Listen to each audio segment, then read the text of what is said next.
Hey guys, Hector here with Heza-Chan. Well, it's Heather, but that's actually a great name. I think I might have gotten my inspiration of my name from your name, Really? actually. Because my YouTube channel's name, I couldn't figure it out. I went through like so many different names, and I ended up going with Hector-kun. So many people don't know how to pronounce it. They're like Hekatua-kun or something. Hector. And my name's Hector, and then you're Heza-Chan, Heather. So yeah. So anyways, we're here up in Fanime, cosplaying, chilling, hanging out and stuff. And I've been like meaning to meet her and interview her, because you seem like extremely experienced with cosplay and everything like that. It's been a long time. Well, when did you first start? 2001. I was about 15 going on to 16 years old, and I just turned 32 like a couple days ago. Well, yesterday actually. No, 2 days ago. God, I can't even remember my own birthday. Isn't that sad? I'm telling you, I'm getting old. I've been doing it for a long time. Time's flying by. Yeah. Or what's the other saying? I have no idea. About having fun. Time Time flies flies by when you're having fun. Yeah. Yes, much like this convention. I cannot believe day one is almost over with. Yeah, I know. Yeah. And well, you came on day zero like me, and we actually saw each other right outside the front door after I registered. And you're like, "Yeah, Hector," and I was like, Yeah. I just wasn't, expecting to see anybody. I had so much energy. I'm so sorry that I was like bouncing around you like 100 miles an hour. Just yesterday, it was a good day. I was pretty tired. I only slept like 6 hours or something, That's and not then good. waiting on the train and everything. But so how far do you travel to get here? I'm about 2 hours away. So I live in the North Bay in Novato. So it's not that big of a deal. Just a car ride. Mm-hmm. Do you like the car ride, or are you like, at I'm least good I'll with get it. to my cosplay place? I'm good with it because my husband does all the driving. I'm just on the social medias, And did your husband cosplay with you? I made him cosplay this year. So I've been trying to. It's been like very difficult. He's like very introverted and I'm like an extrovert. So it's like really polar opposites.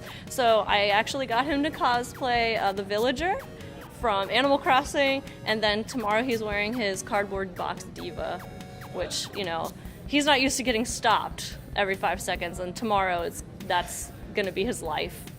Oh, and by the way, we're on our knees, so we might be kind of Praying to bouncing the around. anime gods.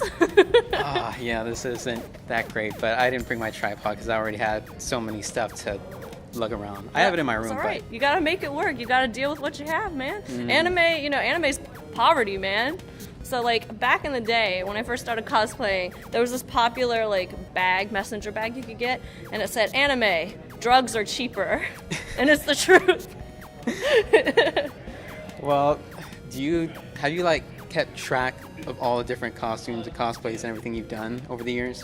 I mean like I have my website that has like a documentation of like everything I've done from 2001 to now. Heza-Chan.com, I believe. Heza-Chan.com. But yeah, it's like weird because I'll notice, I'm not even throwing shade or anything, but this is the truth. Some of us older cosplayers have deleted some of the older stuff because, one, they might want a more professional looking profile or whatever, portfolio.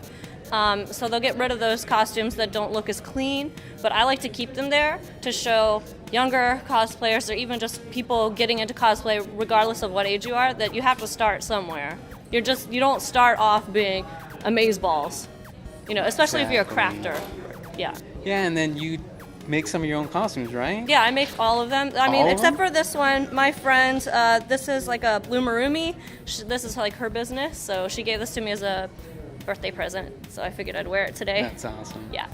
So when in your whole cosplay history line did you start making the costumes? Yeah, at first, because I was like 15, my mom helped me a lot with them, like the first two, and then she's like, okay, I can't keep doing this every year. You're going to have to learn how to do it yourself. And I would do bits and pieces, but not the whole thing, because it's kind of daunting when you look at a whole character and you're like, I have to do all this, right? But back then, there weren't any custom cosplay sellers, really. The only other people who would do commissions are like people in the community, and you'd have to shell out a lot of money. But now you can get nice looking costumes from China for way cheaper than you could probably make it yourself.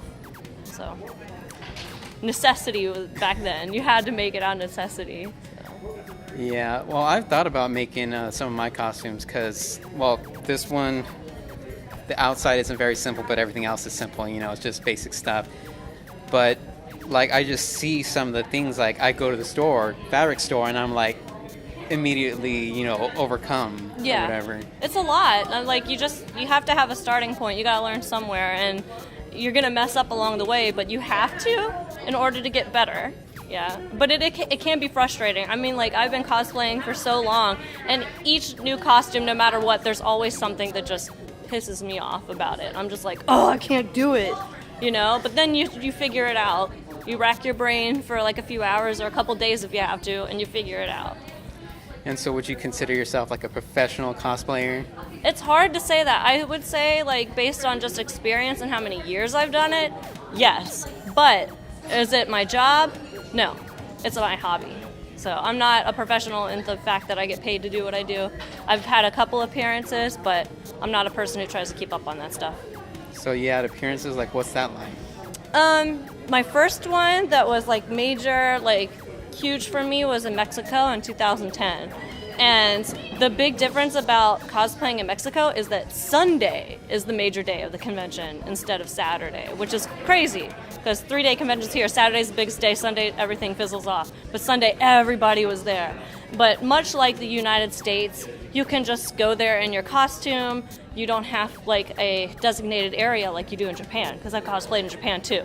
And you have to change there. You can't go in costume. They have locker rooms, and you have like a hallway that you're supposed to be designated for photos and things like that. You're not really supposed to walk around the event and cosplay, but it's been several years, so I think that they're changing. Some different conventions are changing their policies. No, I didn't know that at all. Yeah.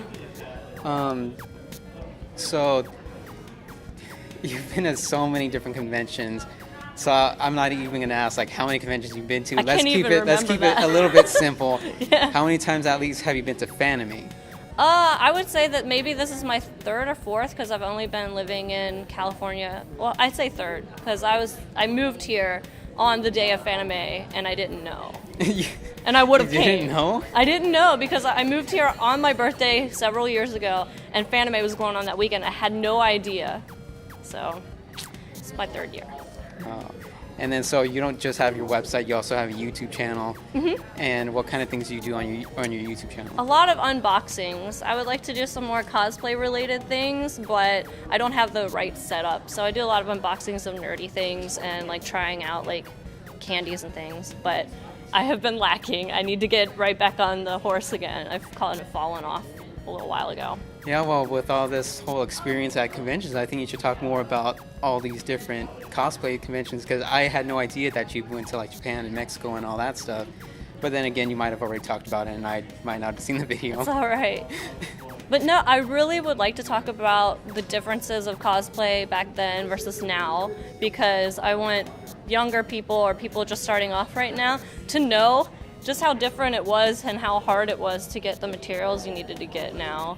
Like, I won't go into that, that's a lot, but I think that there's an interest there for that kind of stuff. Mm-hmm.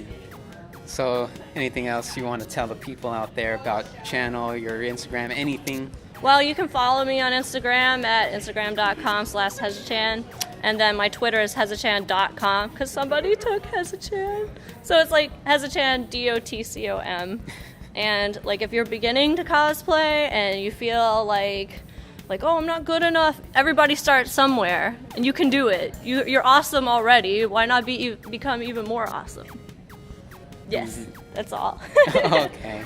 Well, thanks for taking the time out to have this little interview with me. Thank you for having me. And I hope to see you at future conventions too. Yes.